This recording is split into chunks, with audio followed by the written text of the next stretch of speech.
بسم اللہ الرحمن الرحیم نحمده ونصلی علی رسولہ الکریم اما بعد فاعوذ باللہ من الشیطان الرجیم بسم اللہ الرحمن الرحیم السلام علیکم ورحمۃ اللہ وبرکاتہ۔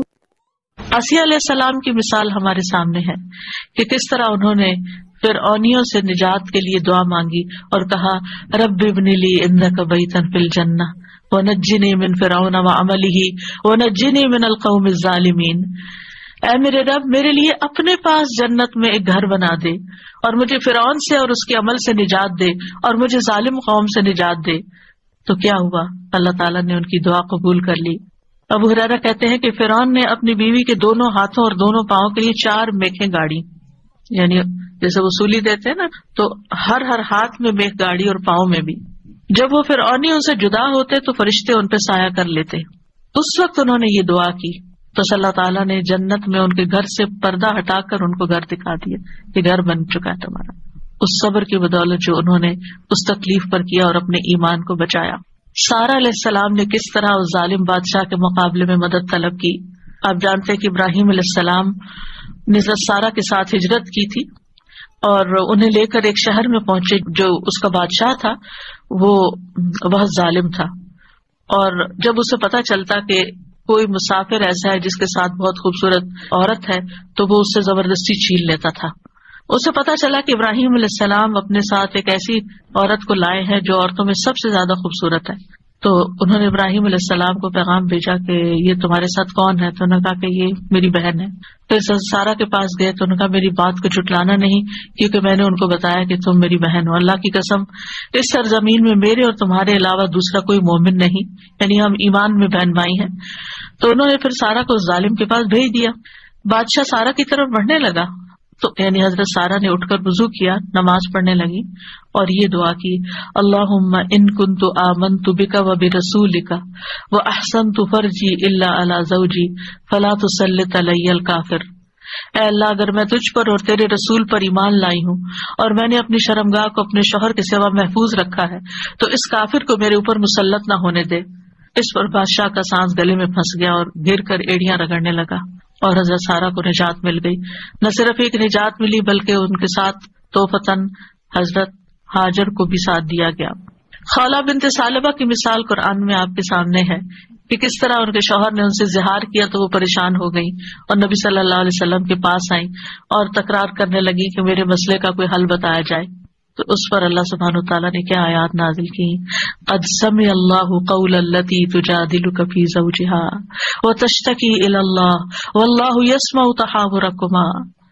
اللہ نے سن لی اس عورت کی بات جو تم سے اپنے شوہر کی شکایت کر رہی تھی اور اپنے خاوند کے بارے میں جھگڑ رہی تھی اور اللہ کی طرف شکایت کر رہی تھی، اور اللہ تم دونوں کی بات سن رہا تھا۔ تو اللہ سبحانہ وتعالیٰ نے اس عورت کی بات سن لی کا مطلب کیا ہے؟ دعا قبول کر لی، مسئلے کا حل مل گیا۔ اسی طرح سلف صالحین جو ہیں وہ بھی اللہ کو پکارتے ہیں۔ امت کے جو نیک لوگ ہیں ان میں سب سے پہلے صحابہ کرام ہیں۔ وہ سب سے بڑھ کر اللہ تعالیٰ کو جاننے والے تھے، اللہ تعالیٰ کی معرفت رکھتے تھے، وہ اللہ کے رسول کو جاننے والے تھے، وہ دین میں سب سے زیادہ بصیرت رکھتے تھے اور سب سے زیادہ دعا کرنے کے ادب آداب سے واقف تھے کہ کیسے دعا کی جاتی ہے۔ ہم دیکھتے ہیں کہ عمر بن خطاب رضی اللہ عنہ دعا کے ذریعے اپنے دشمن کے خلاف فتح طلب کرتے تھے، اور یہ دعا ان کے لشکروں میں سے عظیم لشکر تھا۔ کہتے ہیں نا کہ اللہ تعالیٰ کے لشکر ہیں، جیسے سکینت بھی اللہ کے لشکروں میں سے ایک لشکر ہے، تو وہ دعا کو بھی اللہ کا ایک لشکر سمجھتے تھے۔ وہ اپنے ساتھیوں سے کہا کرتے تھے، تم کثرت تعداد کی بنیاد پر فتح نہیں دیے جاتے بلکہ تمہاری مدد آسمان سے کی جاتی ہے۔ اللہ تمہاری مدد کرتا ہے، یعنی تمہاری دعائیں سنتا ہے۔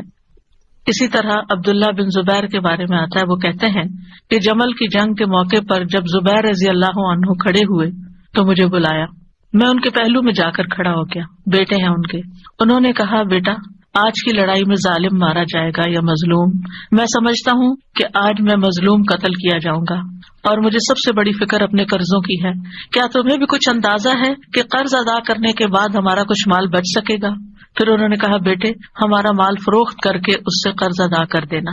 کہنے لگے بیٹا اگر قرض ادا کرنے سے عاجز ہو جاؤ تو میرے مولا سے اس میں مدد چاہنا، کام نہ ہو تو اللہ سے مدد چاہنا۔ عبداللہ نے بیان کیا کہ اللہ کی قسم، ان کے بیٹے کہتے ہیں اللہ کی قسم میں ان کی بات اس وقت نہ سمجھ سکا۔ میں نے پوچھا اے میرے بابا من مولا کا، آپ کا مولا کون ہے؟ قال اللہ، کہنے لگے اللہ۔ عبداللہ کہتے ہیں اللہ کی قسم قرض ادا کرنے میں جب بھی دشواری پیش آئی میں نے اسی طرح دعا کی، یا مولا زبیر، ہے زبیر کے مولا، اقضی عنہ دینہ، آپ ان کی طرف سے قرض ادا کر دیجیے، اس کا بندوبست کر دیجیے، اور ادائیگی کی کوئی نہ کوئی صورت پیدا ہو جاتی تھی، دعا قبول ہو جاتی۔ سفیان ثوری کہا کرتے تھے اے وہ ذات جس کو اپنے تمام بندوں میں سے وہ انسان سب سے زیادہ محبوب ہے جو اس سے مانگے تو کثرت سے مانگے، یعنی اللہ تعالیٰ کو وہ شخص زیادہ پیارا ہے جو زیادہ دعائیں کرتا ہے۔ اے وہ ذات جس کو اپنے تمام بندوں میں سے وہ انسان سب سے زیادہ ناپسند ہے جو اس سے نہیں مانگتا، کیونکہ جو انسان دعا نہیں کرتا اللہ تعالیٰ اس سے ناراض ہوتا ہے، اور تیرے سوا کوئی بھی ایسا نہیں ہے اے میرے رب۔ کیا مطلب؟ کوئی بھی اور ایسا نہیں۔ اگر کسی سے بھی انسان ایک سے زیادہ دفعہ کچھ مانگ لے تو وہ ناراض ہو جاتا ہے، اور نہ مانگے تو خوش رہتے ہیں۔ ایون ماں باپ بھی آپ دیکھیں، اگر بچے ایک دفعہ کچھ مانگے تو کہ اچھا بیٹا لے لو، پھر دوسری دفعہ پھر مانگے تو ایک دن آتا ہے کہ ماں باپ بھی کہتے کہ تم کب تک مانگتے رہو گے، اپنا بندوبست خود کرو۔ لیکن اللہ سبحانہ تعالیٰ کبھی ایسا نہیں کہتے کہ کب تک تم مجھ سے دعائیں کرتے رہو گے، وہ پسند کرتے ہیں کہ بندہ دعا کرتا رہے۔ اور بعض لوگوں کو تو دعا میں ایسا لطف آتا ہے، اللہ تعالیٰ سے مناجات کرنے میں، اللہ تعالیٰ کو پکارنے میں، اللہ تعالیٰ کے آگے ہاتھ پھیلانے میں، اللہ تعالیٰ کی طرف رجوع کرنے میں ایسی لذت آتی ہے کہ ان کی یہ لذت اس چیز کی لذت سے بھی بڑھ جاتی جو وہ مانگ رہے ہوتے ہیں۔ تو اس لیے کبھی بھی انسان مانگنے سے دور نہ رہے، مانگتا رہے، صرف بڑی حاجتیں نہیں، بڑے مسائل نہیں، چھوٹی چھوٹی چیزیں بھی۔ لیث بن سعد کہتے ہیں کہ ابو حازم کہا کرتے تھے مجھے نمک بھی چاہیے تو میں اپنی دعاؤں میں اللہ سے مانگتا ہوں کہ مجھے نمک چاہیے، نمک سب سے چھوٹی چیز ہوتی ہے نا۔ اور پھر اسی طرح بعض سلف صالحین اپنی نمازوں میں اللہ تعالیٰ سے اپنی تمام ضروریات مانگتے تھے، یعنی چھوٹی بڑی سب، یہاں تک کہ آٹے میں ڈالا جانے والا نمک، بکری کا چارہ، گھاس بھی اللہ سے مانگتے تھے، چھوٹی چھوٹی چیزیں بھی۔ ایک تعلق کو ظاہر کرتا ہے نا یہ، اور اس بات کے یقین کو ظاہر کرتا ہے کہ وہی دیتا ہے، یہ چھوٹی چیزیں بھی وہی دیتا ہے، اگرچہ اسباب ہے دنیا میں لیکن اصل میں پیچھے اسی کا ہاتھ ہے۔ حضرت عائشہ کہا کرتی تھی سب کچھ اللہ سے مانگو، یہاں تک کہ جوتے کا تسمہ بھی اللہ سے مانگو، کیونکہ اگر اللہ میسر نہ کرے تو وہ کبھی میسر نہ ہو، اللہ نہ دے تو کبھی نہیں ملتا، چاہے چھوٹی سی چیز ہی کیوں نہ ہو۔ یاد رکھیے دعا کی قبولیت کے کچھ درجات ہیں، یعنی ہم سب مانگتے ہیں، پیغمبروں نے مانگا، ابھی تک ہم نے دیکھا کہ سب مانگ رہے ہیں اور دعائیں قبول بھی ہو رہی ہیں، تو اس کے کچھ درجات ہیں، لیولز ہیں۔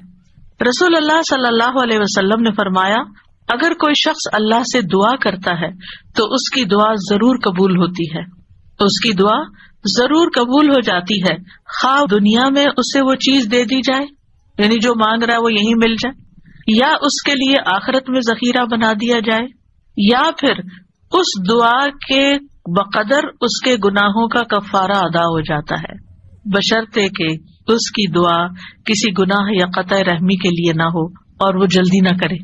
تو تین چیزیں ہو گئی، یا وہی چیز مل گئی جو مانگی، یا پھر آخرت کے لیے جمع ہو گئی کہ وہاں بدلہ ملے گا، یا پھر دنیا میں کیے جانے والے گناہوں کا کفارہ ہو گیا۔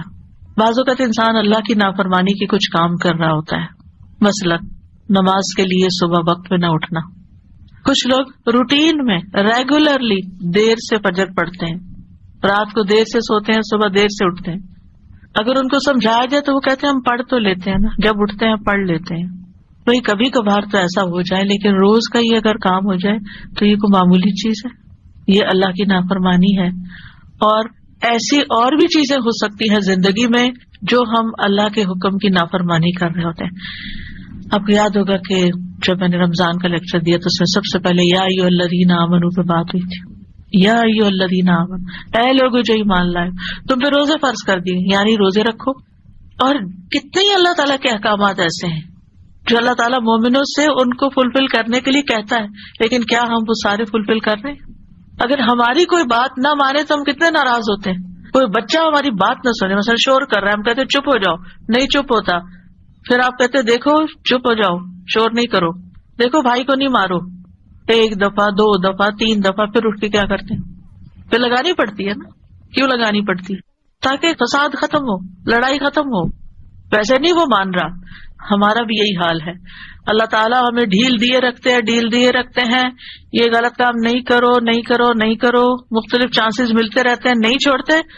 پھر اللہ تعالیٰ کسی مشکل میں ڈال دیتے ہیں، اب بندے بنو گے تم، اب آؤ گے میری طرف. پھر بندہ اللہ کی طرف رجوع کرتا ہے، پھر توبہ کرتا ہے، پھر معافیاں مانگتا ہے، پھر دعائیں کرتا ہے، پھر اللہ سبحانہ و تعالیٰ اس کی دعا سن لیتا ہے اور اس کے پچھلے گناہ معاف ہو چکے ہوتے ہیں.